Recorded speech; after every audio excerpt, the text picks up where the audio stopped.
इस शो में जो भी कहानी सुनाई जा रही है वो सच्ची घटना से प्रेरित है, मगर इस कहानी में सिर्फ घटना सच्ची होगी। कहानियाँ रचनात्मक है, रचना किया हुआ कोई भी भाग वास्तविक नहीं है, काल्पनिक है। समाचार एजेंसी और सरकार ने जो भी जानकारी दिया है सच सिर्फ वही है। ये कहानी काल्पनिक है। इस कहानी से किसी भी व्यक्ति को ठेस पहुंचता है तो मैं माफी चाहूंगा। मैं सिर्फ ये बताना चाहता हूँ ऐसी सच्ची घटनाओं को कहानी का रूप देकर कि जब उनके सामने मौत या मुसीबत की हालत आ जाती होगी तो क्या सोचते होंगे, क्या बोलते होंगे, क्या दिमाग में चलता होगा खुद को बचाने के लिए। नमस्कार सभी को, आज के मेरे शो में आप सभी का स्वागत है। आज के शो का नाम है उस वक्त की बात, उस इंसान की बेचैनी। इस शो में एक कहानी मैं सुनाने वाला हूँ। महाराष्ट्र के पालघर हुई लिंचिंग पर इसमें 3 लोगों की जान भी चली गई थी। मैं ये नहीं बताने वाला हूँ क्या हुआ था, अभी क्या कार्यवाही चल रहा है, मैं खबर नहीं सुनाने वाला हूँ। इस सच्ची घटना पर मैंने एक कहानी लिखा है। उस वक्त उन लोगों के दिमाग में, वो लोग आपस में, वो लोग मन में क्या बातें कर रहे होंगे, ये मैंने एक रचना की है, वही मैं बताने वाला हूँ। चलिए मैं आपको सुनाता हूँ कहानी। कहानी कुछ इस तरीके से शुरू होता है। मुंबई के कांदिवली में 2 साधु संत रहते हैं। उस दिन उनको कॉल आता है, महाराज आपके दोस्त अब नहीं रहे, उनका अंतिम संस्कार सूरत में होना है, आप लोग पहुंच जाए अगर पहुंच पाए तो। ये बात सुनने के बाद दोनों चिंतित हो जाते हैं। क्योंकि लक्षगिरी महाराज के बहुत ही करीबी दोस्त वो थे जिनका निधन हो चुका था, तो लक्षगिरी महाराज जाना ही चाहते थे उनके अंतिम संस्कार में। और उनके साथ रह रहे एक और साधु योगगिरी महाराज उनको चिंता में देख के खुद भी चिंता में आ गए थे कि इनको कैसे सूरत ले जाएं लॉकडाउन में।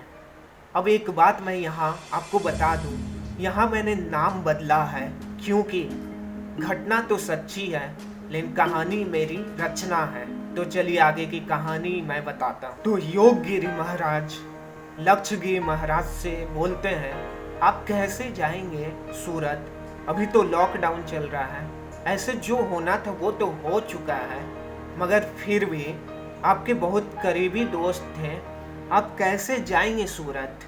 तो लक्षगिरी महाराज बोलते हैं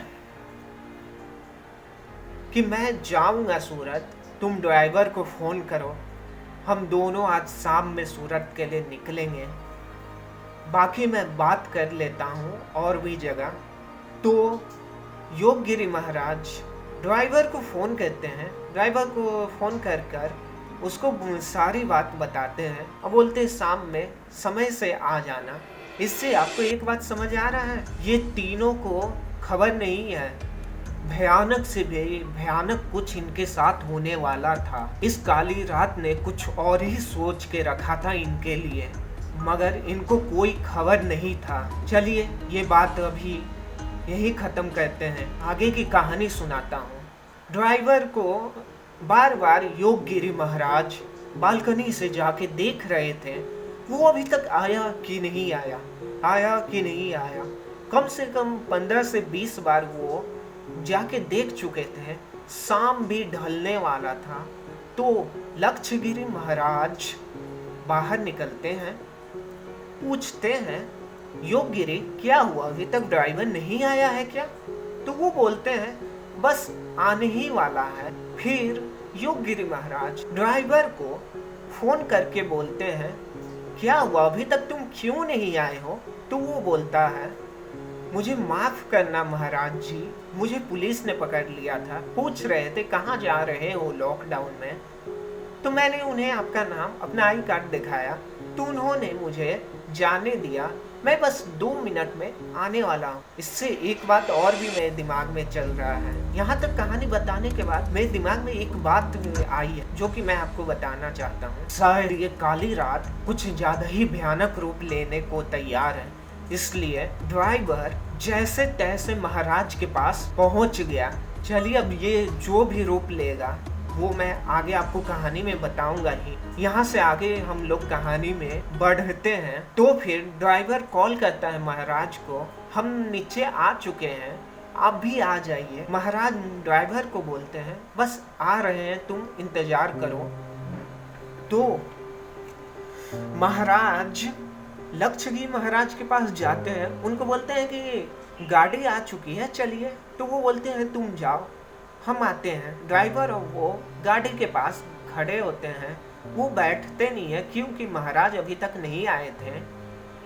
लक्षगी महाराज 10 मिनट के बाद आते हैं, तो वो गाड़ी में बैठ जाते हैं। ड्राइवर और योगगिरी महाराज भी गाड़ी में बैठ जाते हैं। अब वो लोग निकल जाते हैं सफर के लिए, मगर अभी आधा घंटा हुआ नहीं था कि गाड़ी खराब हो जाती और बीच में ही रुक जाती। लक्षगी महाराज ड्राइवर से पूछते क्या बात है बेटा।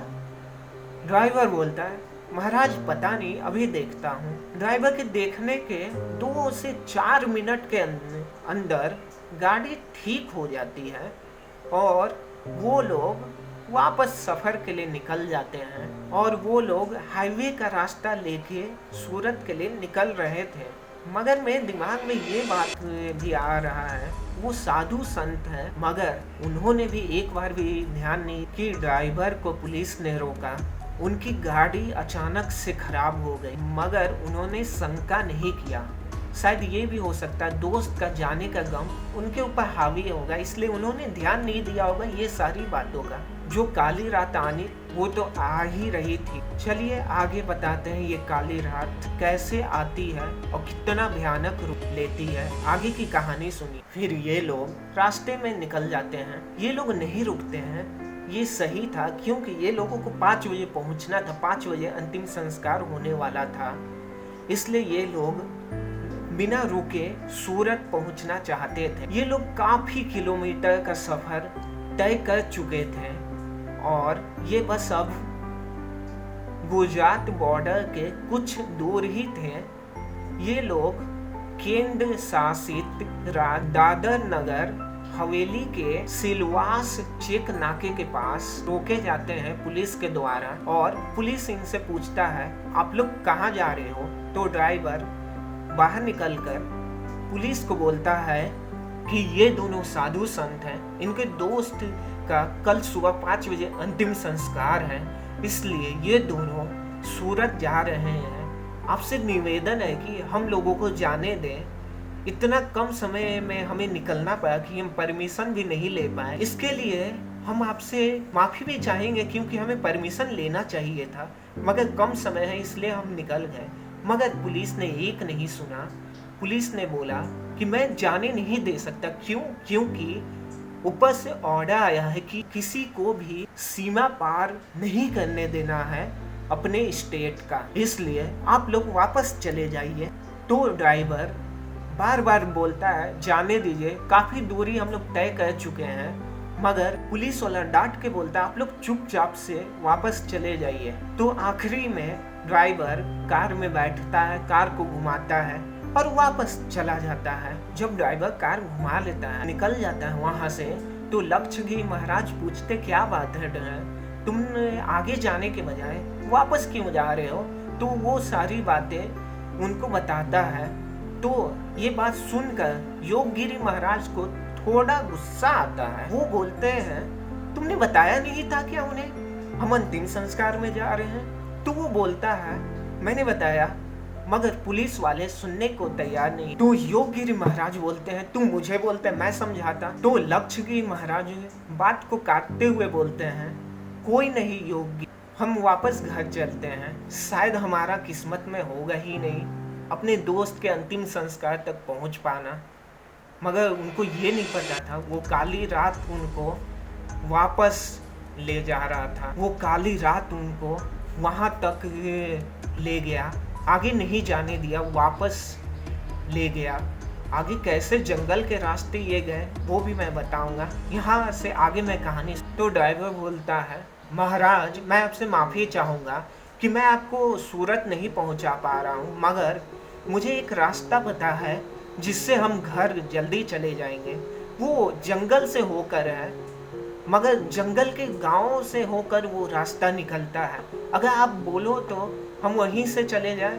तो लक्षगिरी महाराज बोलते हैं ठीक है बेटा, कोई बात नहीं, तुम जैसा सही समझो वैसे ले चलो, और तुम्हारी गलती नहीं है बेटा, कोई बात नहीं। और वो लोग जंगल के रास्ते निकल जाते हैं घर जाने के लिए। दरअसल ड्राइवर को बिल्कुल नहीं पता था पालघर के गढ़ चिचले गांव में क्या अफवाह फैला हुआ है। शायद ये काली रात का ही असर था कि ड्राइवर हाईवे का रास्ता छोड़कर गढ़ चिचले गांव का रास्ता ले लेता है।